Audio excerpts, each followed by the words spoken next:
Hi everyone, I'm Eleanor. Today I'm going to do a tag. It's an original tag that is all about poetry, and it is originally by Matt Wall from Matt Wall Paperback Junky. I will leave a link to his channel below, as well as the prompts. If you'd like to tag yourself, you're more than welcome. Please do. I will also leave timestamps below because I have tried recording this several times yesterday already, and I realized that I really want to ramble. So feel free to just jump to another question if you'd like to. So the first question is, do you prefer metaphor or simile? And my immediate reaction was, of course, metaphor. I thought to myself, I can't remember the last time I even noticed a simile in a poem. And then I thought, when was the last time I discussed a metaphor or a simile? Never. So when was the last time I spoke about metaphor and simile? In high school. Poetry in high school was all about that. It's one of the few things that you can point to in poetry and be like, okay, metaphor or simile? You know, you right or wrong. Fast forward to today. I actually came after high school. I did a lot of other studies of literature. Never really studied poetry. I studied all prose in university except for biblical poetry, which is a world unto itself.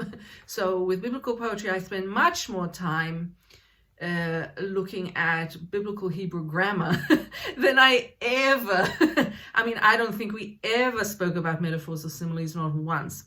So then years later, about 9 years ago now, I was introduced to poetry in a very unusual way, and no mention was made of poetry, of simile or metaphor then as well.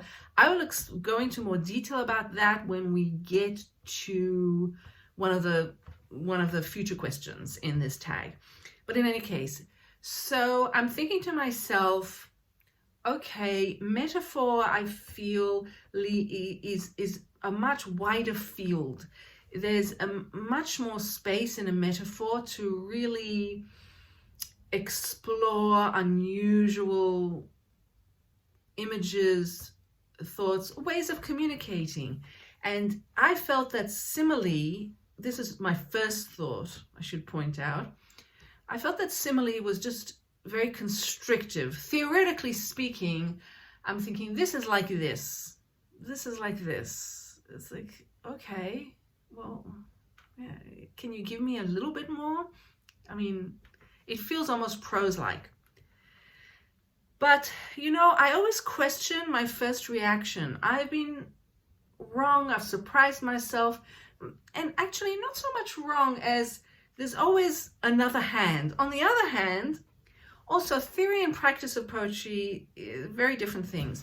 So I went to my little Bible, which is this, Mr. Hirsch. What does Mr. Hirsch say? So I looked up metaphor, and it's actually, as always, he's extremely helpful. So this is his definition of a metaphor. It's a transfer of energies. Can we just stop and appreciate Mr. Hirsch? It's a transfer of energies. A mode of energetic relation, of interpenetration.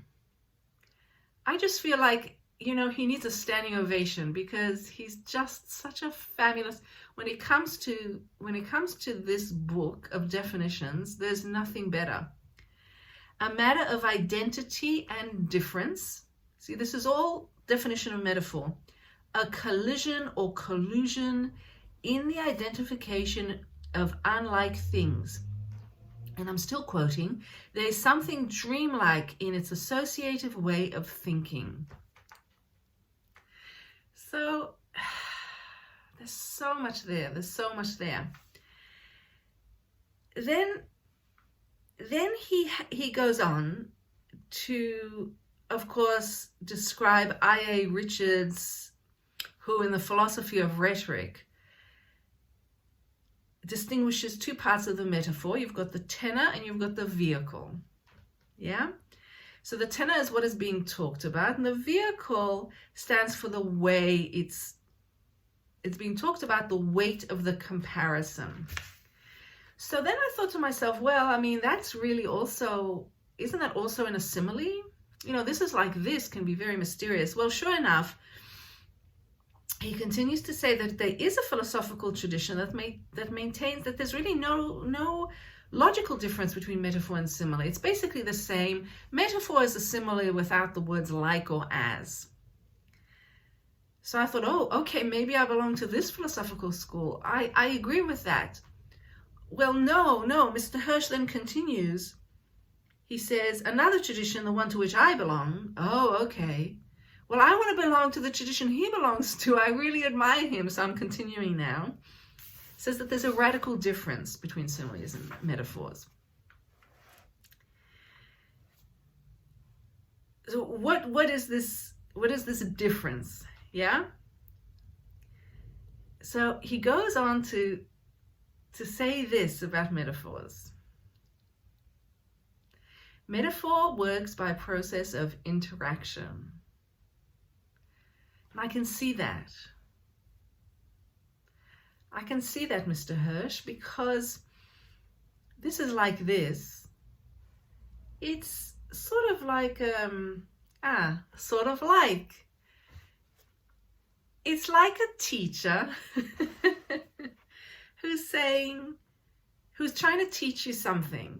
The teacher is trying to impart wisdom, and they see that you don't understand something. So they say, okay, let me see if I can try to help Eleanor by giving her a simile. So this is like learning about poetry is like learning about life.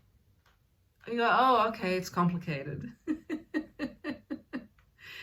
If you say poetry is life, completely different thing. So when you come to, so let's continue actually with this idea. So poetry is life has me thinking for myself more.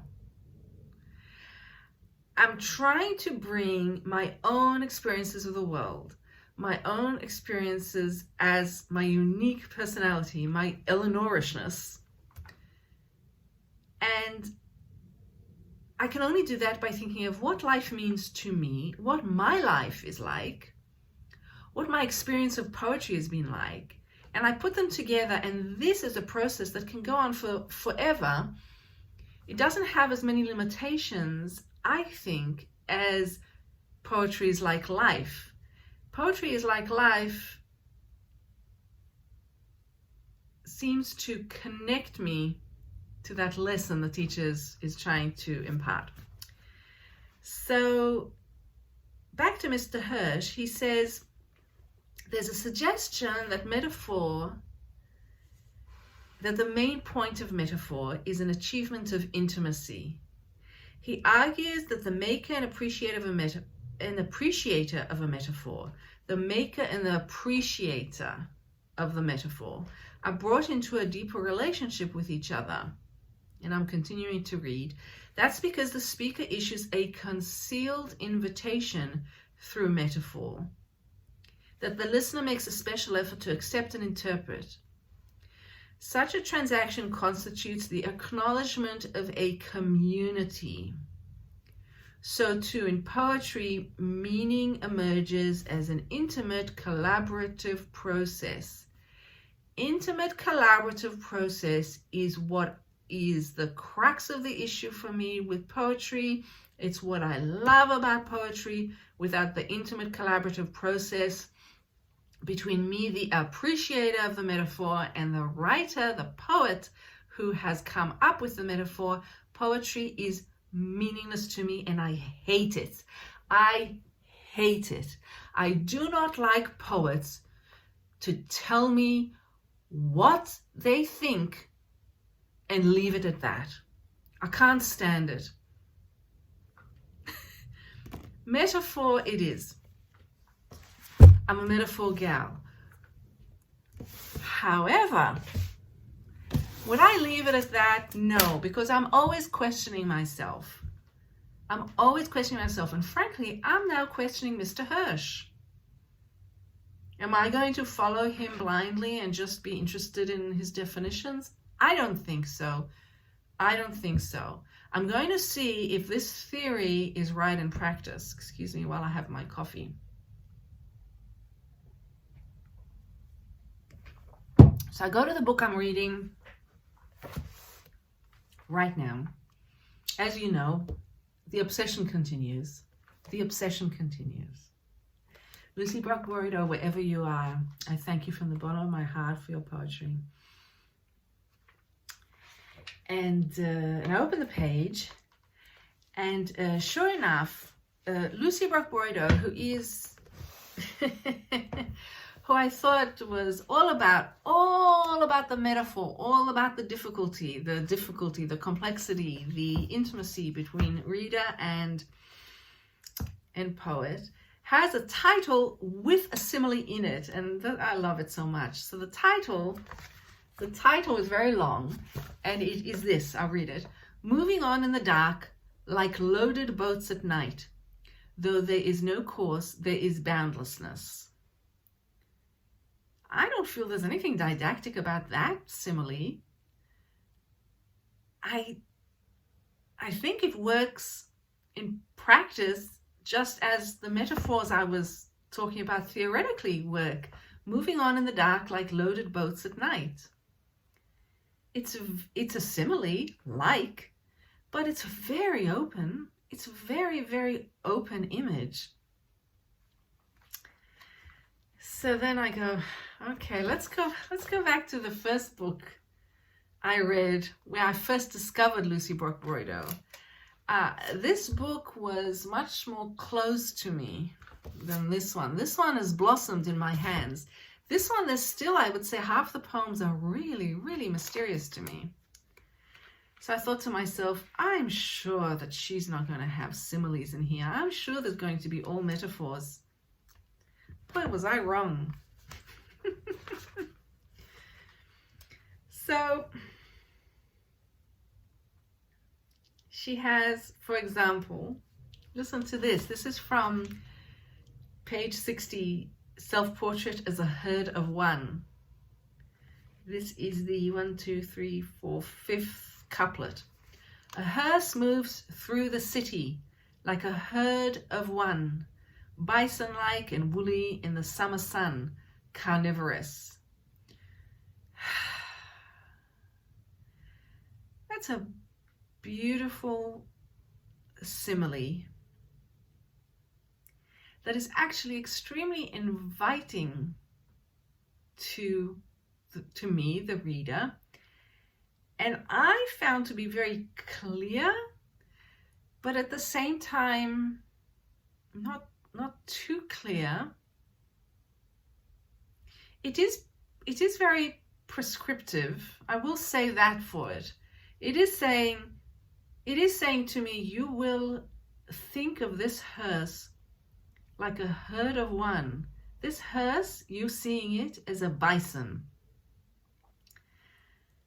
But there's something very satisfying about that, because everything around it in that poem and in the book as well, there's so much mystery. There's something very satisfying about a simile. And the more I look, the more I realize that I think what Lucy Brock-Bordeaux is doing is bringing similes in occasionally to, and I hate to say it, but to ground the poet, the poetry reader, in something that is not quite as difficult and mysterious, so she doesn't lose the reader. Now here's one that's just absolutely freaking amazing. I love it. I love this simile. Never would have really noticed it was a simile unless for Matt and his first prompt. Thank you, Matt, once again. Listen to this. This is from Pyrrhic Victory, page 62. All this happened after keeping mute for many years. like a sallow box of baking soda with no expiration date. Yes, yes. Okay. There's a certain kind of genius in a really good simile. I'm back. That was just the doorbell. You won't believe what I just received. Look, it's sealed. It's so new. So I'm obsessed with Lucy Boydo. So I've got her next book, which I ordered. It came so quickly. Thank you, the gods of, I hate to say it, but Amazon. It's so good. It's so good. So, yeah. What can I say? It would seem that if it's well done, a simile, a metaphor, yeah, but I'm here. Oh, it's such a brand new. Okay, I better continue. What was I going to say? Oh my gosh, no, there's two other things I wanted to say about simile and metaphor. How could I forget? Cup of coffee.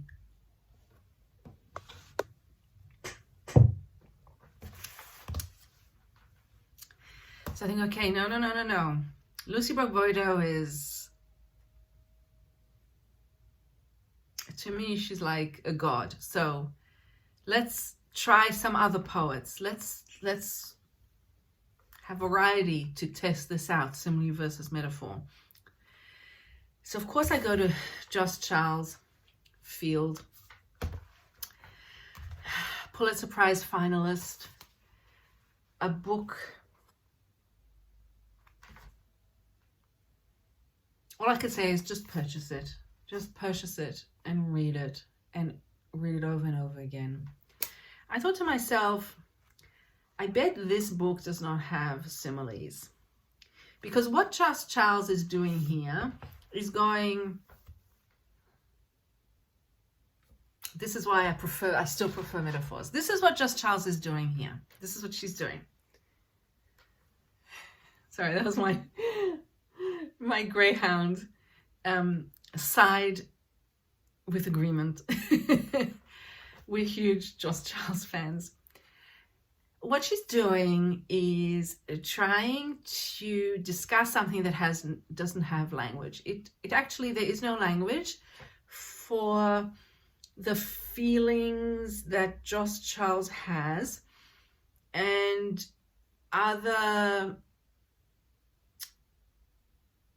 generally, I think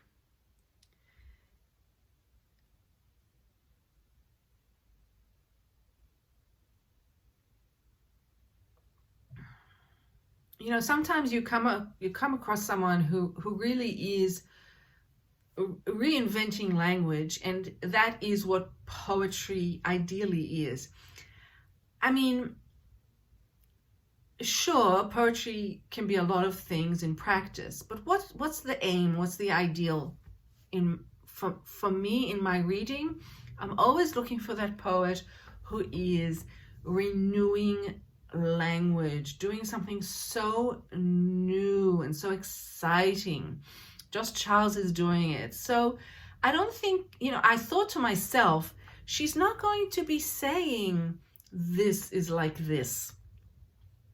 Because frankly, it's not. It's this, what she's feeling, let's say, at a certain moment, is not, the issue is, it's not like anything else. It's not like any other word. You have to make up new words. And sure enough, I mean, this is a cursory. This is when it would be good to have this on Kobo, because then I could do a search for the word like. See, sometimes a Kobo is really good. You can search poetry books for words. That's the only thing it's good for. But I did discover, and of course it was just a cursory look, the second last poem has a simile in it. So I'm going to read it. It has no title. Unfold my fold like a child debarking the old tree, expecting a hole. It's just the first 3 lines. unfurled my fold like a child debarking the old tree, expecting a hole.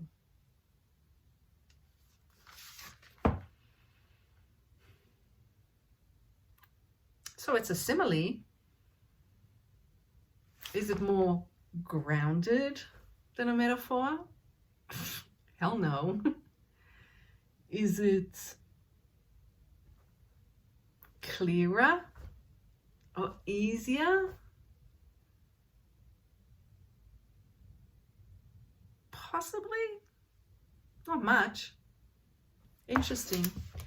So lastly, I thought, okay, let's go to something very, very different. And I'm going back, you see, to books that I've done in the Seeley Challenge. If you're interested in any of these books that I mention, just go back to my playlist for the Seeley Challenge. Just scroll down, and the cover of each book is on the thumbnail, and you'll learn more about them. So here I've gone back to Milk, Dorothy Alasky, another love. And I thought to myself, I bet she doesn't have similes.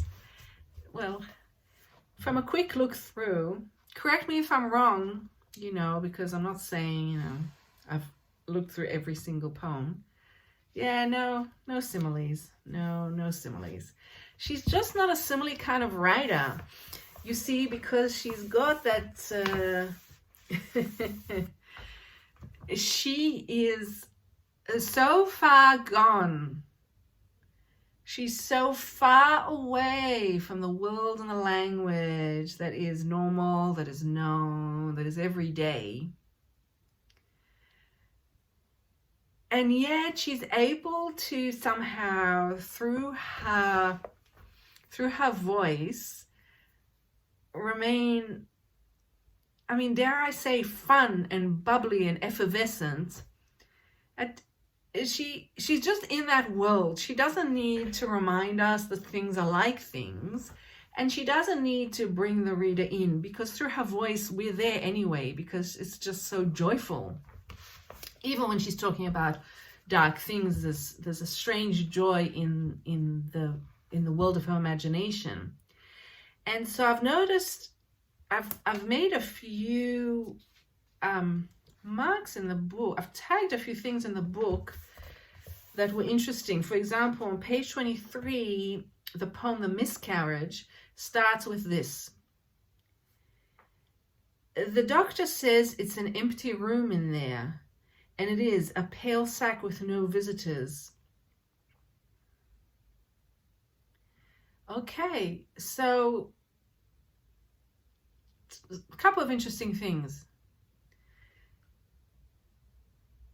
This shows that metaphors can be used in the most simple ways, in the sense that she's, in a way, she's quoting a doctor. And I can totally see, and you know, doctors use metaphors all the time. All the time. I'm laughing because I'm thinking about an obstetrician I had who used so many metaphors all the time. It actually started to upset me when I had my baby, when I had my babies. In any case, so the doctor says, it's an empty room in there, and it is. And then the way she says it is, she doesn't have to say it's like an empty room. It's somehow more powerful that it is. It actually is an empty room. Take that. Then there's this, the second thing I marked is the way she talks about ghosts all the time. And it occurred to me that it's very interesting to think of the way she talks about ghosts in the context of metaphor, because really the ghost stands in for so much, and it's a way of making metaphor seem much more accessible when it isn't. And I guess in everyday life, when we talk about the supernatural, spirits or ghosts, that has become a trope in a way of our daily life, at least, what I'm used to. And we don't think twice about it, but it is a metaphor. So here she's talking about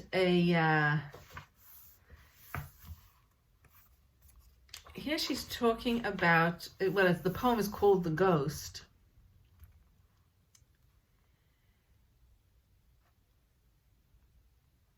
And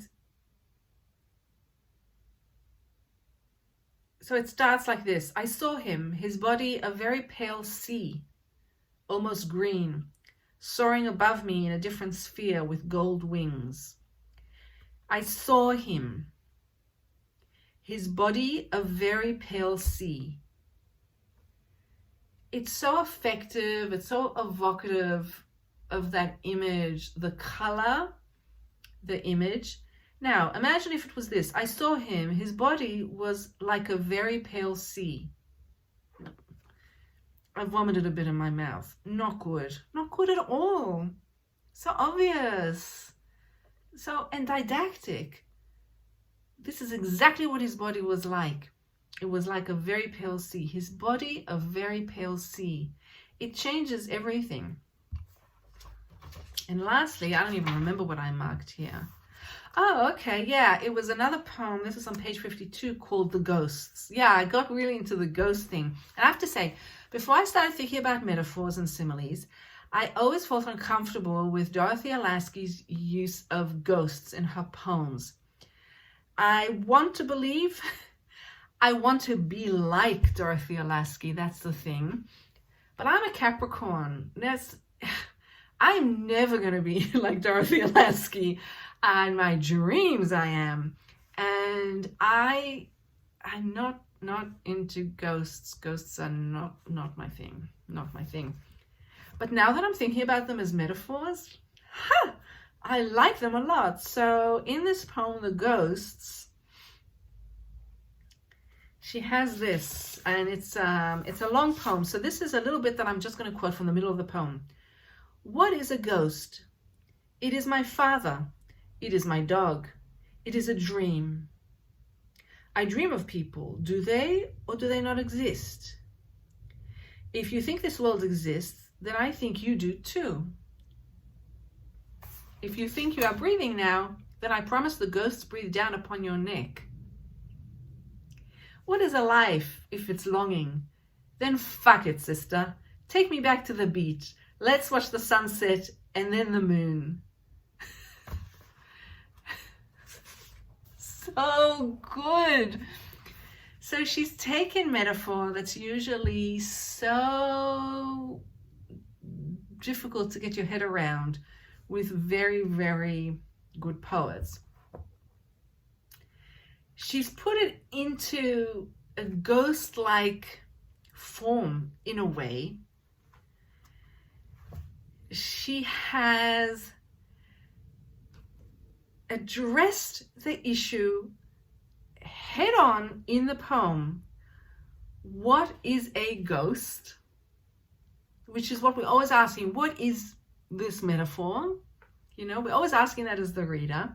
She's given you all these different options. It's my father. It's either this or this or this. It's my father. It's a dream. It's a dog. It's my dog. It's not just a dog. It's my dog. What do I know about Dorothea Lasky's dog? You know, so you could say, oh, this is a useless metaphor. If she wants me to think of her dog, why can't she be clearer?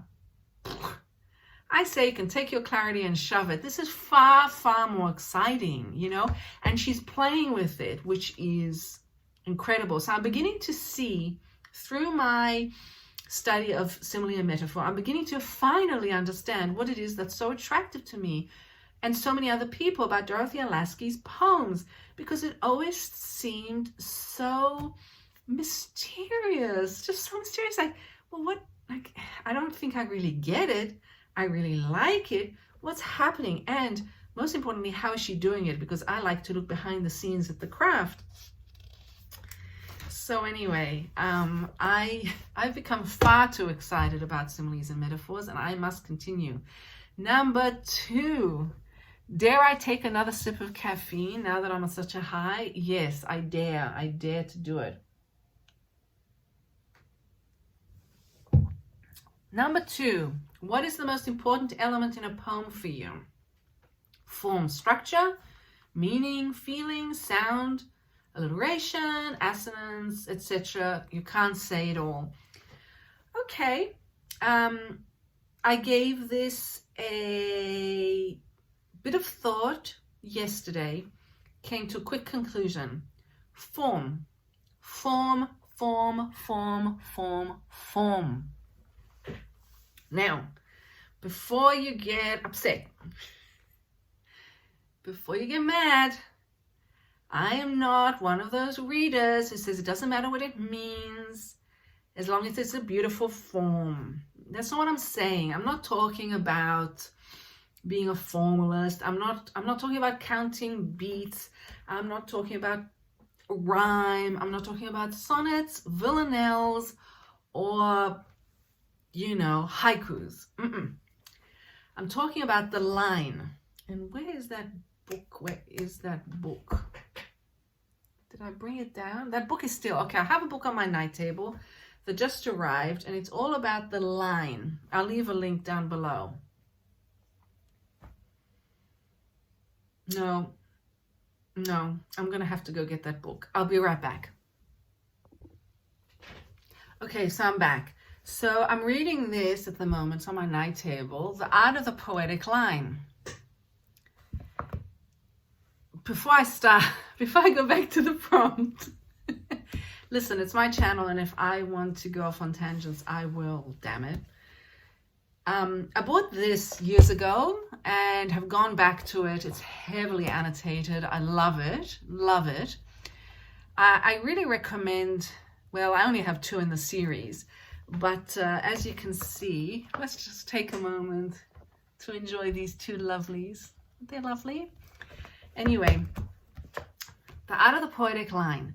So what I'm saying when I say form above all else is that poetry is all about the line. And that is what makes poetry poetry. If you don't have the line, you have prose. I'm not going to be talking about prose poetry here because that's a huge tangent, and that's interesting, but for another time. So when I was thinking about this prompt, you know, what's the most important element in a poem? Of course, it has to be the line for me, because, and that's form. Because if you don't have form, it's not poetry. I mean, you can have in prose, you can have meaning, feeling, sound. That's all available to you in prose. It's the form that makes it poetry. Now, of course, meaning and feeling and sound, of course, those are important, but you don't start there. You know, what's the most important? The most important is form. Yeah. Number 3, what is your favorite school or movement in poetry? I hated this question. I hated this question because I do not have an answer, and it also highlights my ignorance. Because of the strange way that I arrived at poetry about 9 years ago, which I'll explain a bit later, I really only know American modernism and a few of the schools within that. And I've always felt that as an A+ student, as the good girl student that, you know, back in the day I was, I feel, oh yeah, I really should go and, you know, study, you know, the history of poetry. And I really should go back and look at the, let's say, Romantic movement. And that's a kind of an image of a weird professor in my head going, you're not really enjoying poetry. You're not really a poetry reader until you've read all the classics. And so this, in a way, this question kind of made me feel bad about myself. But apart from that, it's also that the schools, for example, the New York school pops into my mind. The language poets pops into my mind. But you know, I've enjoyed reading some of those poets, but I've never really thought about them as a group. I've always felt really, if anything, uncomfortable with the fact that they're put together. Like the New York poets, they, you know, what does Frank O'Hara have in common with Ashbery other than that they were friends?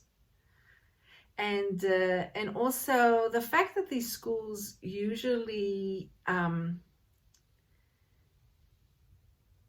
we're usually all white males, you know, it's not very attractive to me. And also the poetry I like is the poetry I like. I don't find many similarities really between poets. I mean, you know, I don't think Dorothy Lasky is like anyone else. I don't think Lucy Brock-Broido is like anyone else. And so, yeah, it's an interesting one. My favorite is actually American poetry. I know it's not a school or movement, but in a way it is. I really am attracted to almost all American poetry in some way or another. Number 4, since we see the world through a poet's eyes, does a poet have to live an interesting life for you to like their poetry? Yes, but I think, you know, all poets are interesting. In fact, all poets and generally poetic communities are super interesting. And it reminds me of when I started like 8 years ago, I guess, 7 years ago, I started seeking out other poetry lovers and going to readings and going to, you know, discussion groups and things like that. And I'd come back and I'd talk to, you know, my friend, and I'd say, you know, man, there were a lot of weird people there today. And then I'd go to another one and I'd come back and I'd say, very weird people. And my friend finally said, you know, you're like, how is this still a surprise to you? Like, poets are weird. Poetry lovers are weird. Now, I use the word weird as a huge positive. It is the ultimate compliment. I think weird is the opposite of boring. Weird is super interesting. Weird is having a way of looking at the world that's fundamentally different from the general consensus, the general community. It just, you know, they'll look at something, a poetry lover will look at something and see something unique to them, and they'll feel quite comfortable in talking about it, you know, to a perfect stranger. You know, I'd sit down, look to my left, look to my right, and just, can I also say, just on the aesthetic level, it's extraordinarily pleasing to me to go to a poetry reading. And I'm talking here really of my experiences when I would visit America to visit my family, and I'd go to things in New York City. I'm talking specifically about my experience in New York City, in Manhattan and Brooklyn. The way that people present themselves, you know, everything from the way they carry themselves, the clothes they choose to wear, their hairstyles, the manner in which they speak, the way they just they just don't give a damn what you think of them. Like, I don't care what you think of me. This is me, you know. I'm wearing sequins at 10 in the morning to listen to my favorite poet, and get lost if you think that's weird.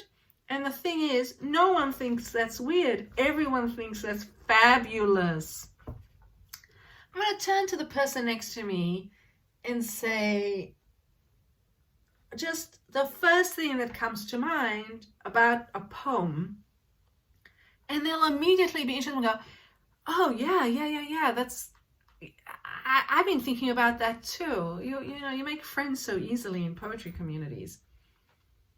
So, does a poet have to live an interesting life for you to like their poetry? Oh, okay, I've kind of gone off on a tangent from the question. it's not so much the life as the way they see it. Yeah. It's their point of view that has to be interesting. And it usually, yeah, and that will usually get me on board. Number 5, how does geography play into the poets you like, or does it at all? Well, I do like American poets, so that's geography. But can I tell you, I am obsessed with Shetland at the moment, and it's all to do with Jen Hadfield. Her books, hang on, I will get the books.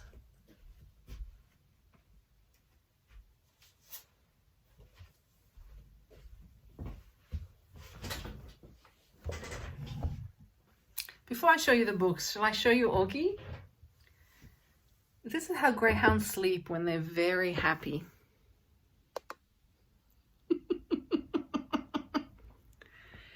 There you go.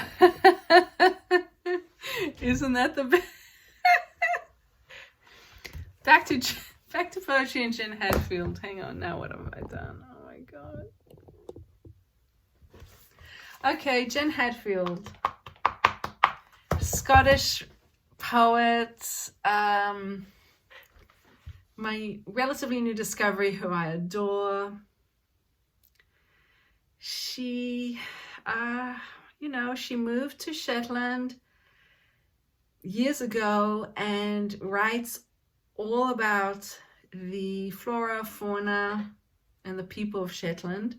And I'm obsessed. My dream is to go to Shetland and rent a cottage and walk along the cliffs and meet the people and probably be a real creep and try to bump into Jen Hadfield. Yeah, so that's the geography question. Number 6. Whitman said to have great poets, there must be great audiences. Bukowski said to have great audiences, you need great poets. I said, and this is Matt, unless you have great places for these two to meet, it doesn't matter. What's your take?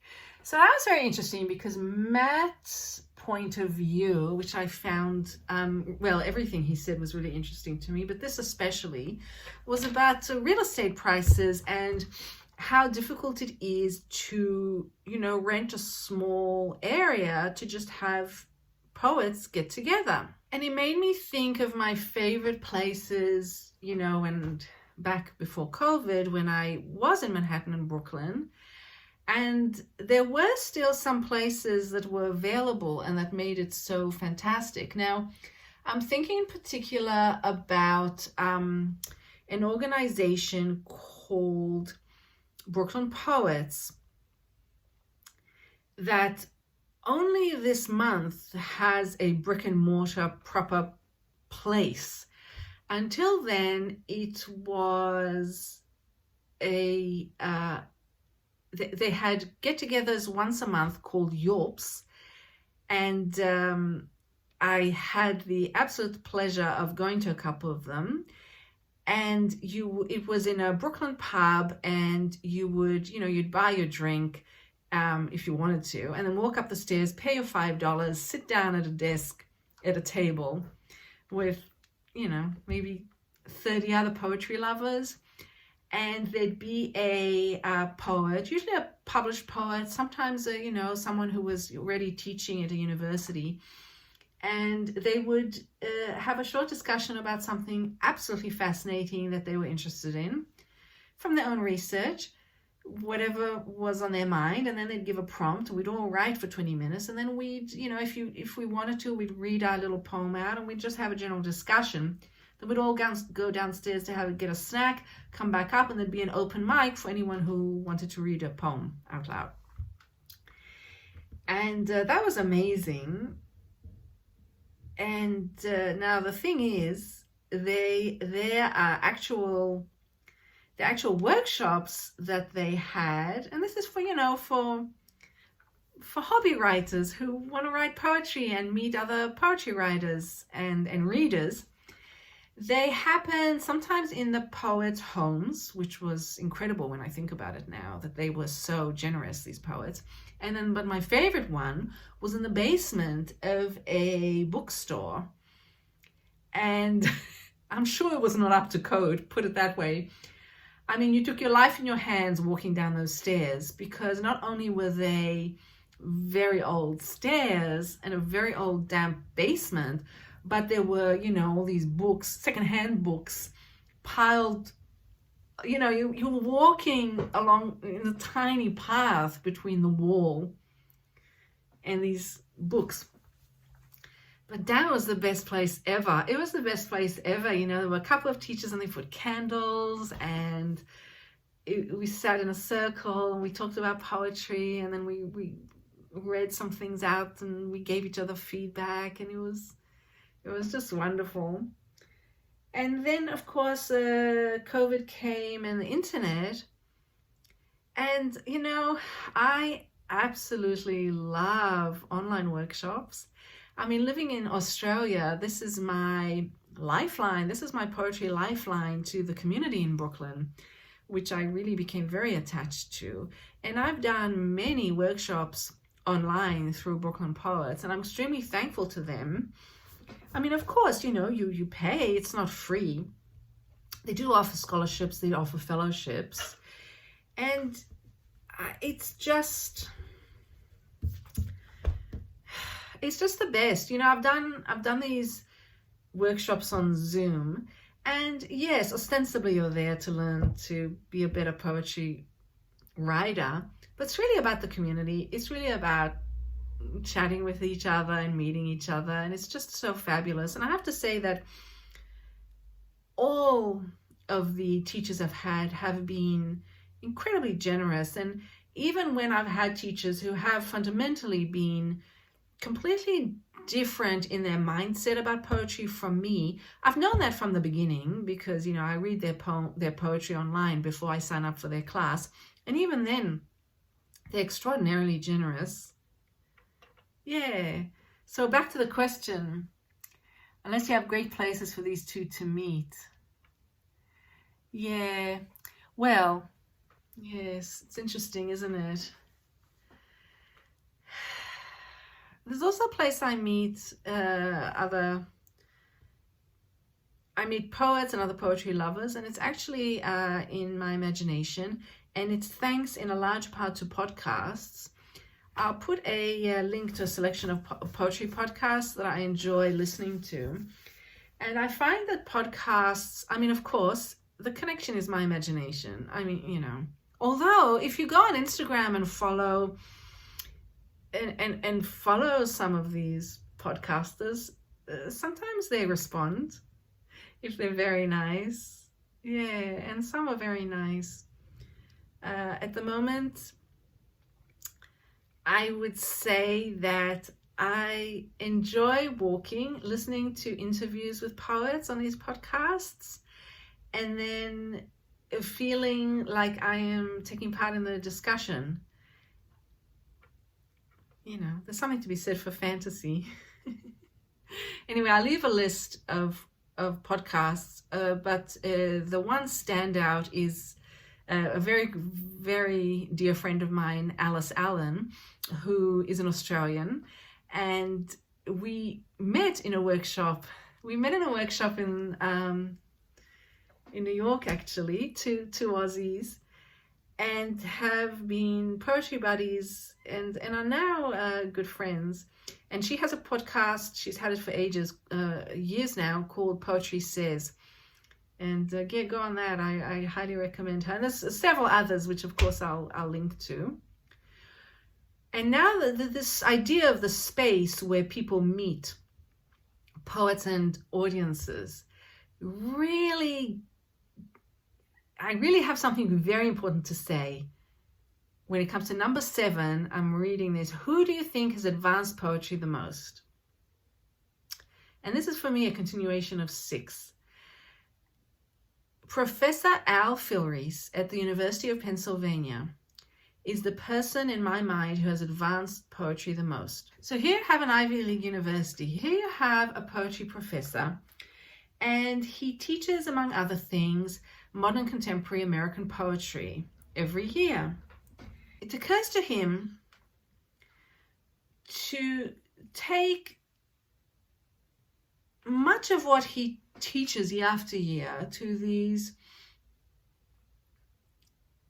young, privileged students and put it online for free as a MOOC, a massive open online course. But then he realizes, and this is the genius that is Alfieri Rees, he realizes that here's an opportunity to blend form with content. So when you're giving a lecture in your university lecture hall, you're imparting wisdom to the young ones, and there's something to be said for that. But when it comes to studying modern contemporary poetry that's deemed difficult or actually inaccessible, there's a better way, there's a better form to teach in. And the online forum is ideal for that. Why? Because you step off, he steps off his stage, he takes off his wise professor cap, and he allows the community, which is a global community, because online you can have people from all over the world, and he empowers the community to read and discuss and explore difficult poetry amongst themselves. He's always at the helm, and he's there available, and actually available online. So what does he do? He gets a group, a handful of students. Not all of them are his best students that are going to go on to become professors of modern poetry. They're from all different walks of life and backgrounds. They happen to really love modern contemporary American poetry. He gets them in a room, he puts them in a circle around a table. He gets someone to film, and he just starts close reading a poem with them. He starts with Emily Dickinson, he moves on to contemporary poetry, to what's being written today.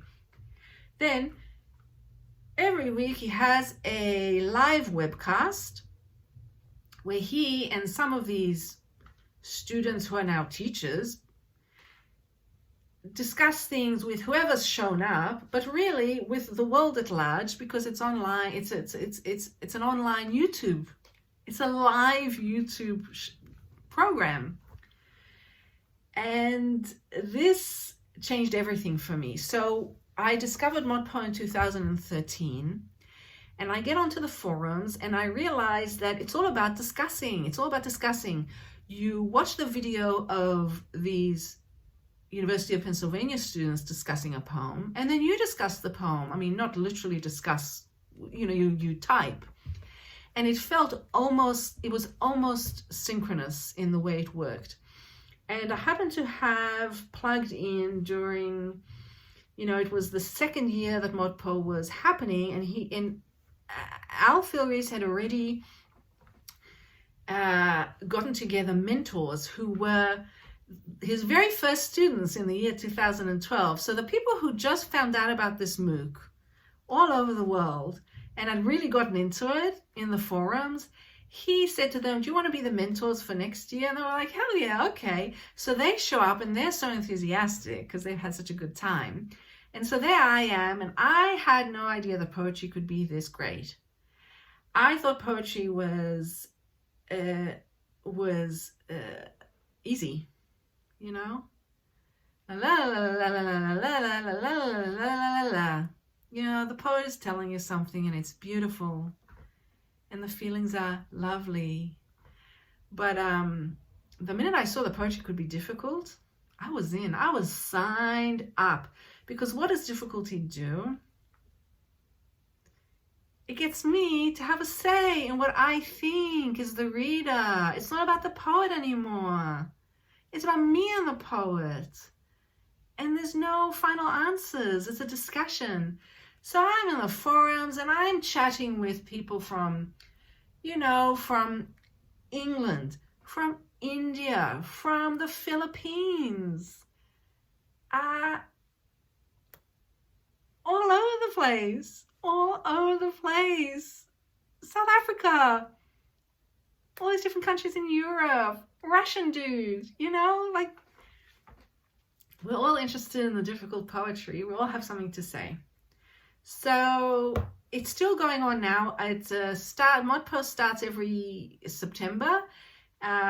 It has started already. I think it's already week 1 now, maybe almost week 2.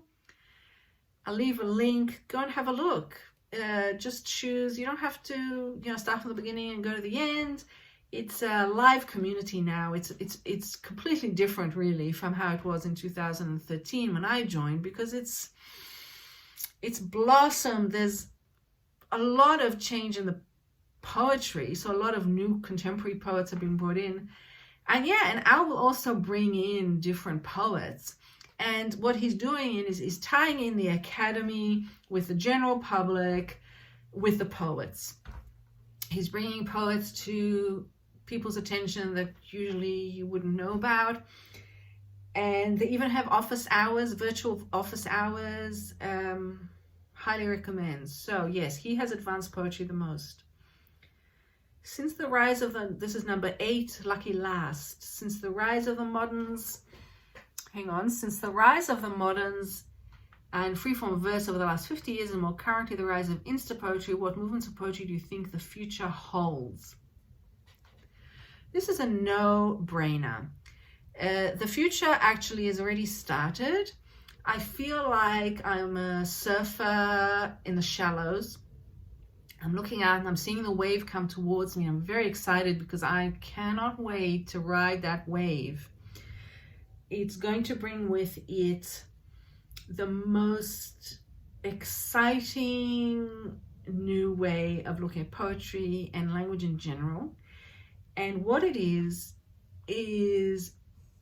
that the landscape of who is writing, why they're writing, and where they're writing is changing. So we now have the poets who were marginalized, or in fact completely and utterly ignored, had locked out of poetry. They are all coming in. I think the most exciting poetry written today is being written by those previously marginalized groups. And not only that, they're also coming into universities and teaching. And so everything it's completely, the landscape of poetry is changing completely and absolutely. I think, African American, Black poets of different gender identities, poets of different cultural backgrounds, they are all stepping up, writing the most exciting work, bringing politics into the work in a way that was absent before, experimenting in what to me is the most exciting way, even bringing in new forms. For example, there's the golden shovel, which is Terence Hayes' new form. The duplex, Jericho Brown. I'm sure there's much more that I just don't know about, but definitely from the Seeley Challenge and trying to read what's coming out right now. I mean, all you have to do is go look at what's being published by Penguin Poets, and you'll see this stuff is fantastic, and it's changing the whole landscape of poetry, and I'm here for it. So that's it. Thank you very much to Matt from Matt Wall Paperback Junky. It's good to meet another poetry lover. I am finding more and more out there. if you've listened to this whole thing, thank you. Thank you for playing along, and I'll see you in the next video. Okay, goodbye.